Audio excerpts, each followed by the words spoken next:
नमस्कार दोस्तों, अगर आप 10th क्लास बोर्ड एग्जाम 2026 की तैयारी कर रहे हो तो ये वीडियो आपके लिए बहुत इंपॉर्टेंट है। आज हम महामैराथन करेंगे चैप्टर 3 दो चरों वाला रैखिक समीकरण। इसमें आज हम board important question step by step पढ़ेंगे। तो चलिए अपने वीडियो की हम शुरुआत करते हैं। वीडियो के अंत तक बने रहे। तो आज हम पढ़ेंगे दो चरों वाला रैखिक समीकरण। तो दो चरों वाला रैखिक समीकरण क्या होता है? हमने पहले रैखिक समीकरण पढ़ा है। रैखिक समीकरण, रैखिक समीकरण क्या होता है? जिसमें हमारा एक चर हो या फिर दो चर हो, ठीक है, ax plus by plus c। अगर रैखिक समीकरण एक चर में बात करें तो उसमें एक चर होगा, लेकिन हम इस चैप्टर में दो चर वाला पढ़ रहे हैं तो इसलिए हमने यहाँ कौन सा लिखा है? दो चर वाला रैखिक समीकरण। अगर हम इसके उदाहरण की बात करें, इसकी बात करें उदाहरण, जैसे 2x प्लस 3y प्लस 4, यह एक रैखिक समीकरण का उदाहरण है। लेकिन हमें इसमें क्या पढ़ना है? दो चरों वाला रैखिक समीकरण युग्म पढ़ना है। तो रैखिक समीकरण युग्म क्या होता है वो देखते हैं, ठीक है। तो चलिए, रैखिक समीकरण युग्म, रैखिक समीकरण युग्म क्या होता है? तो जैसे हमने लिखा ax plus by plus c बराबर 0। एक बार फिर ax plus by plus c बराबर 0, ठीक है।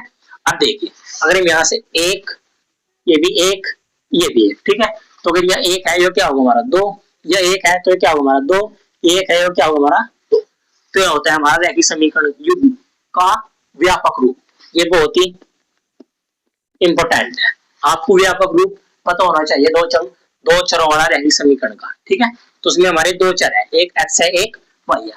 तो a1x plus b1y plus c1 बराबर 0, दूसरा a2x plus b2y plus c2 बराबर 0, ठीक है। अब देखिए, अब इन्हें हल करने की विधि, इन्हें हल करने की विधियां, हल करने की विधियां, हल करने की विधियां इसकी दो होती है। आपके कोर्स में दो है। नंबर एक, प्रतिस्थापन विधि। नंबर दो, विलोपन विधि। हम ये दो विधि पढ़ते हैं, एक तो प्रतिस्थापन विधि, दूसरी विलोपन विधि, ठीक है। अब देखिए, रैखिक समीकरण, रैखिक समीकरण का ग्राफ, हमारा रैखिक समीकरण का जो ग्राफ होता है वो कैसा होता है? एक सरल रेखा। किस प्रकार का होता है? सरल रेखा। ये भी बहुत इंपॉर्टेंट है, ठीक है। अब इंपॉर्टेंट है, रैखिक समीकरण का ग्राफ किस प्रकार का होता है? सरल रेखा, ठीक है। अब देखिए, कुछ हमने अक्ष पढ़े हैं, ये हमारा एक्स अक्ष, ये वाई अक्ष, ठीक है। ये हमारा एक्स अक्ष, ये वाई अक्ष, ये हमारा एक्स अक्ष, ये वाई अक्ष, ठीक है। अब रैखिक समीकरण युग्म यानी कि रैखिक समीकरण युग्म में हमारे दो रेखाएं आएगी। कितनी आएगी? दो। तो कोई रेखा इस पर ऐसे भी हो सकती है और एक ऐसे हो सकती है। क्या तो दोनों रेखाएं आपस में समांतर हो सकती है, या फिर दोनों रेखाएं आपस में एक दूसरे को प्रतिच्छेद भी कर सकती है, ठीक है। या फिर दोनों रेखाएं एक दूसरे के ऊपर भी हो सकती है, यानी कि एक रेखा या एक रेखा हो इसके ऊपर, इस प्रकार भी हो सकता है, ठीक है। तो एक ग्राफ दो चरों वाले रैखिक समीकरण के तीन तरीके से बन सकते हैं। एक तो दो जो रेखा आपस में समांतर हो या आपस में प्रतिच्छेदी हो या एक दूसरे के ऊपर, इस प्रकार से बन सकते हैं, ठीक है। आप इसका स्क्रीनशॉट ले सकते हो, फिर हम आगे बढ़ते हैं। चलिए देखिए क्वेश्चन, हमने प्रश्न लिया है एक, यदि समीकरण, हमारे पास कोई समीकरण दे रखी है x प्लस वाई बराबर 10 का एक हल x बराबर 3m प्लस 2 है तथा y बराबर 4 है, तो हमें m का मान बताना है, m का मान क्या आएगा। ठीक है, तो हमें m का मान किस प्रकार बता सकते हैं भाई, हमें समीकरण क्या दी है, समीकरण क्या है हमारे पास, x प्लस वाई बराबर 10। ठीक है, अब x का मान क्या है इसमें 3m प्लस 2 प्लस y का मान क्या है 4 बराबर क्या हो जाएगा 10। तो हो जाएगा 3m प्लस 6 बराबर 10। तो हो जाएगा 3m 10 माइनस 6, यानी कि 6 इधर प्लस में इधर जाके माइनस में, तो 3m बराबर 4। तो m बराबर 4/3, m का मान ऐसे निकल जाएगा। तो इसका आंसर क्या हो जाएगा, ऑप्शन नंबर सी इसका आंसर हो जाएगा। ठीक है, तो आप किसी भी समीकरण में m का मान या क्या और का मान इस प्रकार निकाल सकते हो। अगर आपके पास x का और y का मान गिवन है तो आप किसी भी चीज का मान निकाल सकते हो। ठीक है, तो आप इसका स्क्रीनशॉट लीजिए। चलिए अब आगे देखते हैं, आगे क्या है हमारे पास, प्रतिच्छेदी समपाती एवं समांतर रेखाएं। यानी कि हमें तीन तरीके से अगर आप पढ़े, एक तो प्रतिच्छेदी, एक समपाती यानी कि अगर रेखा आपस में एक दूसरे के ऊपर हो, या फिर समांतर जो एक दूसरे के कभी ना काटे। तो अगर रेखाएं प्रतिच्छेदी होगी तो समीकरण क्या होगी, a1/a2 कभी भी बराबर नहीं होगा b1/b2 के। ठीक है, अब तीसरी चीज, अगर रेखाएं आपस में समपाती होगी, अगर रेखाएं आपस में कैसी प्रकार होगी, समपाती। ये कौन सी रेखाएं है, प्रतिच्छेदी। ठीक है, और ये समपाती। तो अगर रेखाएं आपस में समपाती होगी तो ये क्या होगी, a1/a2 बराबर b1/b2 और बराबर होगा c1/c2। ये तीनों आपस में बराबर होगी। अगर रेखाएं समांतर होगी तो a1/a2 बराबर b1/b2 और बराबर नहीं होने का हमारा c1/c2। ये इसके वे हो जाएंगे। ठीक है, तो अगर रेखाएं प्रतिच्छेदी है यानी कि a1/a2 बराबर b1/b2 नहीं है, तो किस कहां पर प्रतिच्छेद कर रही है, एक बिंदु पर। कहां पर कर रही है, एक बिंदु पर।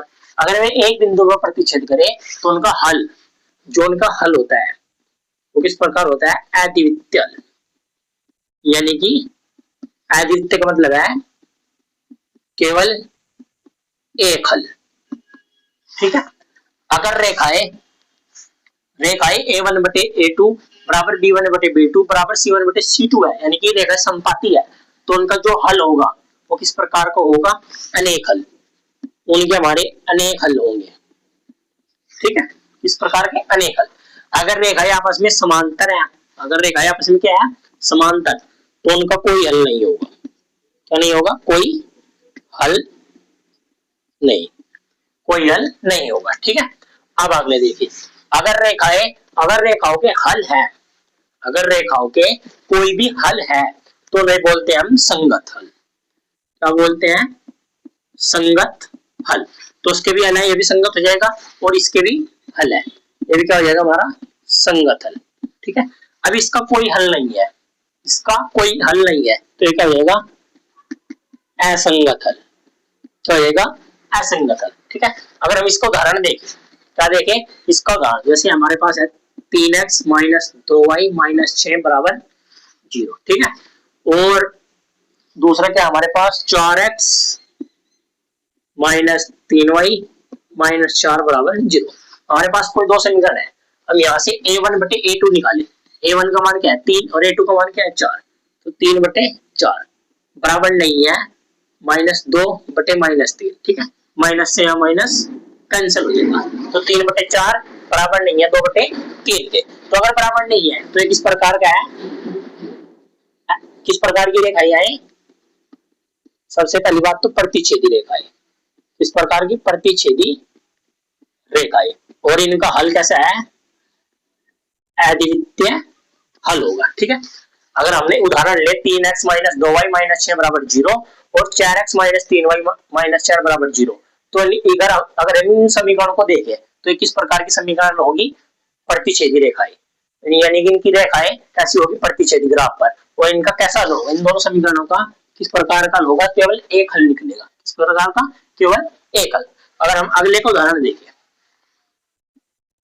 3x माइनस 2y माइनस 6 बराबर 0 और ये है हमारा 6x माइनस 4y माइनस 12 बराबर 0। ठीक है, तो अगर हम इसमें a1 a2 निकाले तो 3/6 बराबर माइनस 2/4 बराबर माइनस 6/12 माइनस के। ठीक है, अब देखिए 3 एकम 3, 3 दूनी 6, 2 एकम 2, 2 दूनी 4, माइनस का माइनस से माइनस कैंसिल, 6 एकम 6, 6 दूनी 12, माइनस से माइनस कट गया। यहाँ पर क्या आया, 1/2 1/2 1/2, यानी कि a1/a2 बराबर है b1/b2 के, बराबर है c1/c2 के, तीनों आपस में बराबर है। तो इस प्रकार की रेखा है समपाती, इस प्रकार की रेखा है समपाती रेखा है। अब जो तीनों आपस में बराबर हो, समपाती रेखा हो, तो इनके क्या होते हैं, अनेक हल। क्या होते हैं, अनेक हल। अब इसको उदाहरण देखते हैं समांतर रेखा हुआ। ठीक है, अब देखिए 3x माइनस 2y माइनस 6 बराबर 0, और हमारे पास है 6x माइनस 4y प्लस 12 बराबर 0। ठीक है, अब देखिए 3/6 बराबर माइनस 2 माइनस 4 बराबर माइनस 6/12। अब इसे काटेंगे, ये हो जाएगा 1/2, इसे काटेंगे ये भी कितना जाएगा 1/2, इसे काटेंगे माइनस के 1/2।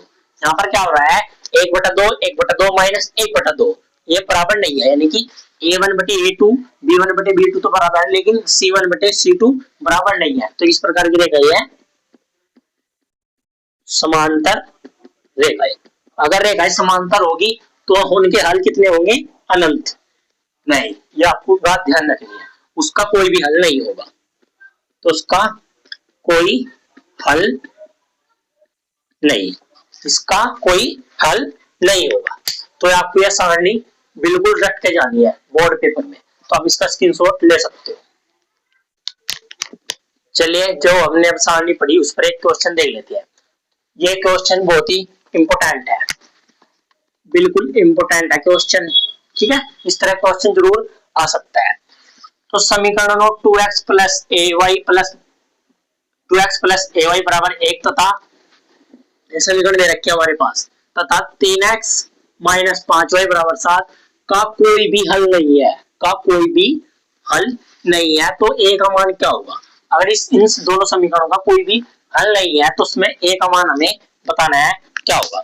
हमने अभी पढ़ के आए हैं, जिसका कोई भी हल नहीं होता उसके लिए क्या होगा, a1/a2 बराबर b1/b2, और इसमें बराबर नहीं होता c1/c2। इस प्रकार ये रेखा कहते हैं हमारी समांतर रेखा। ठीक है, तो उसमें a1 का मान हमारे पास कितना है 2, और a2 का मान 3 बराबर है, b1 का मान कितना हमारे पास a, और b2 का मान कितना हमारे पास -5 बराबर c1 का मान -1, क्योंकि माइनस से इधर लाएंगे ना सिर्फ बराबर से, तो माइनस हो जाएगा बटे -7। ठीक है, ये बराबर नहीं है। अब हमें जो ये बराबर नहीं है तो उसको तो कोई काम नहीं है, तो हम इन दो पक्षों को हल कर लेंगे। तो 2/3 बराबर a/-5, तो कितना हो जाएगा हमारे पास 3a बराबर -10, तो a बराबर हो जाएगा -10/3, -10/3। ये क्या हो जाएगा इसका आंसर।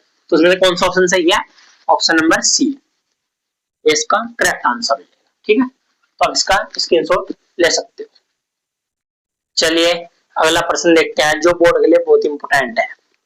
देखिए अगला क्या कहा गया है, आफ्ताब अपनी पुत्री से कहता है 7 वर्ष पूर्व मैं तुमसे 7 गुनी आयु का था, आज से 3 वर्ष बाद मैं तुमसे केवल 3 गुनी आयु का रह जाऊंगा।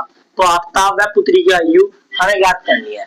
ये हमारा बोर्ड एग्जाम में 2022, 20, 24 में आया है। कितने नंबर का, 4 मार्क्स का आता है।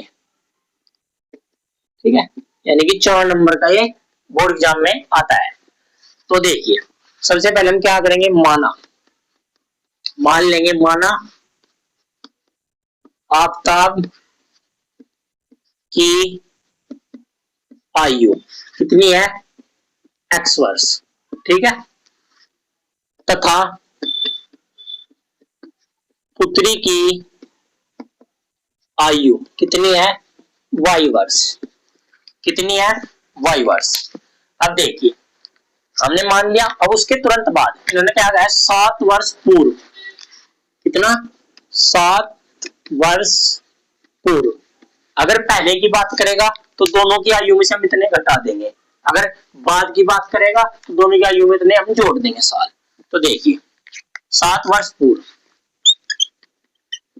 आफताब की आयु x माइनस 7, पूर्व की बात कर रहे हैं ना, तो x माइनस 7 वर्ष। ठीक है, अब पुत्री की आयु क्या होगी, पुत्री की आयु y माइनस 7 वर्ष। ठीक है, y माइनस 7 वर्ष। अब देखिए हो गया, उसके बाद 7 वर्ष पूर्व मैं तुमसे 7 गुनी आयु का था, यानी कि 7 वर्ष पहले, यानी कि जो आफताब था 7 वर्ष पहले आफताब की आयु जो थी कितने वर्ष पहले, 7 वर्ष पहले, पुत्री की आयु का, पुत्री की आयु की, पुत्री की आयु कितनी थी 7 गुनी, कितनी थी 7 गुनी। ये हमने इसमें 7 की गुणा कर दी, यानी कि आफताब की आयु जब कब बराबर होगी, जब हम पुत्री की आयु में 7 की गुणा करेंगे। तो आफताब की आयु क्या है हमारे पास x माइनस 7 और पुत्री की आयु क्या है हमारे पास y माइनस 7 और इसमें क्या है गुणा 7 की। तो जाएगा x माइनस 7 बराबर 7y माइनस 49। तो जाएगा x माइनस 7 बराबर x माइनस 7y, इसे माइनस को इधर ले आएंगे प्लस वाली को, 7 माइनस y और माइनस 49 और इधर जाएगा प्लस का 7। तो जाएगा हमारे पास x माइनस 7y बराबर माइनस के 42। ये हमारे पास इक्वेशन 1 यानी कि समीकरण 1। अब देखिए समीकरण 1 आ गई हमारे पास। अब क्या कहा उसने, आज से 3 वर्ष बाद, यानी कि 3 वर्ष बाद, 3 वर्ष बाद यानी कि जोड़ देंगे दोनों की आयु में। आफताब की आयु,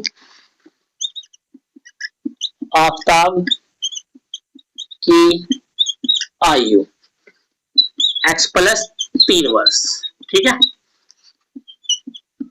पुत्री की आयु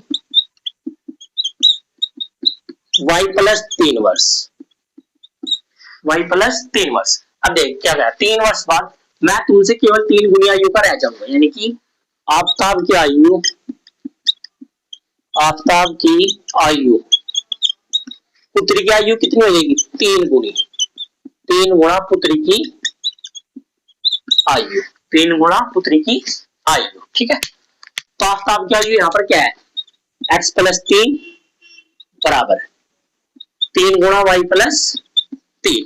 ठीक है, अभी हो जाएगा x प्लस 3 बराबर 3y प्लस 9, 3 के 9। ठीक है, ये हो जाएगा x माइनस के 3y बराबर 9 माइनस 3। तो ये जाएगा x माइनस 3y बराबर 6। ये आ गया हमारे पास इक्वेशन 2। अब हम क्या करेंगे, दोनों इक्वेशन को सॉल्व करेंगे। अब इस इतना स्क्रीनशॉट लीजिए, फिर हम आगे बढ़ेंगे। अब देखिए चलिए हम दोनों इक्वेशन को हल करते हैं। तो लिखेंगे विलोपन विधि से। ठीक है, तो समीकरण 2 में से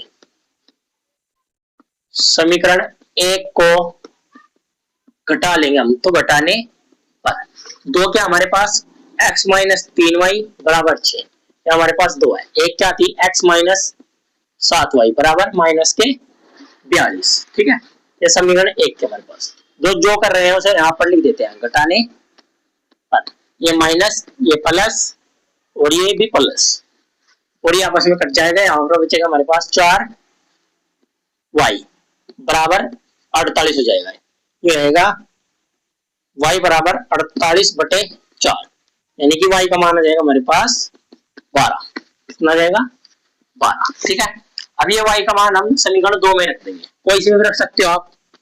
तो y का मान समीकरण 2 में रखने पर, ठीक है, तो y का मान हम समीकरण 2 में रखते हैं, इधर कर लेते हैं y का मान समीकरण 2 में।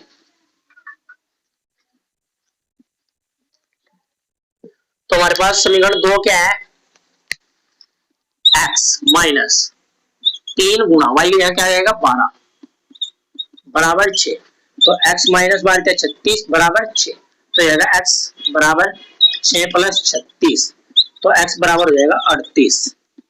ठीक है, तो अतः आफताब की आयु हमने क्या मानी थी x, तो x बराबर कितना है 38 वर्ष। ठीक है, और पुत्री की आयु, पुत्री की आयु क्या मानी थी हमने y, तो y बराबर क्या हमारे 12, तो 12 वर्ष। ठीक है, ये हमारा इसका पूरा सॉल्यूशन रहेगा। ये बोर्ड के पेपर में 4 नंबर का ये क्वेश्चन बोर्ड के पेपर में आता है, ये बहुत इंपॉर्टेंट है, तो आप इसकी तैयारी कर सकते हो। अगर आपको आंसर चेक करना है कि हमारा आंसर सही है या गलत, तो हम एक ट्रिक बताते हैं आपको, आंसर CHEC चेकिंग, इस प्रकार आप कर सकते हो। ठीक है, तो देखिए आफ्ताब की आयु आपके पास कितनी है 42, और इसकी कितनी है लड़की पुत्री की 12, तो 7 में घटा देंगे दोनों में से, 7 वर्ष पूर्व का है ना, तो हमारे पास कितना बचेगा 42 में 7 कितने बचा हमारे पास 36, और ये कितना बचा 36 35 बचेगा। ठीक है, और ये कितना बचेगा हमारे पास 5। ठीक है, अब देखिए इन दोनों में कितना गुना है, पुत्री की आयु पिता की आयु से कितनी है 7 गुना, कितनी है 7 गुना। ठीक है, और यहाँ पर भी क्या कहा था 7 वर्ष पूर्व में तुमसे 7 गुनी आयु का था, तो 7 गुनी आयु का था। अब उसकी कितनी आई 42 + 3, अब 3 दोनों में 3 3 जोड़ देंगे, 12 + 3 ये 45, ये कितना जाएगा हमारे पास 15, 3 गुनी आयु का फेर था, यानी कि 3 गुना, क्या है 3 गुना, यानी कि केवल 3 गुनी आयु का रह जाऊंगा, यानी 3 वर्ष बाद वो उसकी 3 गुनी आयु का रह जाएगा, और उससे पहले 7 गुनी आयु का था। ये आंसर चेक करने की आप एक ट्रिक मान सकते हो। ठीक है, तो हम इस मैराथन को 2 पार्ट में विभाजित करेंगे। आज के इस पार्ट में हमने कुछ क्वेश्चन देखे और पार्ट का परिचय पढ़ा, तो इससे अगली वीडियो में हम कुछ और इम्पोर्टेंट क्वेश्चन देखेंगे। तो अगर हमारी वीडियो आपको अच्छी लगी हो तो हमारी वीडियो को लाइक कीजिए, और अगर आपको कुछ समझ ना आया हो तो कमेंट कीजिए, हम आपकी वीडियो अगली वीडियो में उसे समझाने की पूरी कोशिश करेंगे। तो मिलते हैं आपको अगले मैराथन में, इसी के साथ धन्यवाद।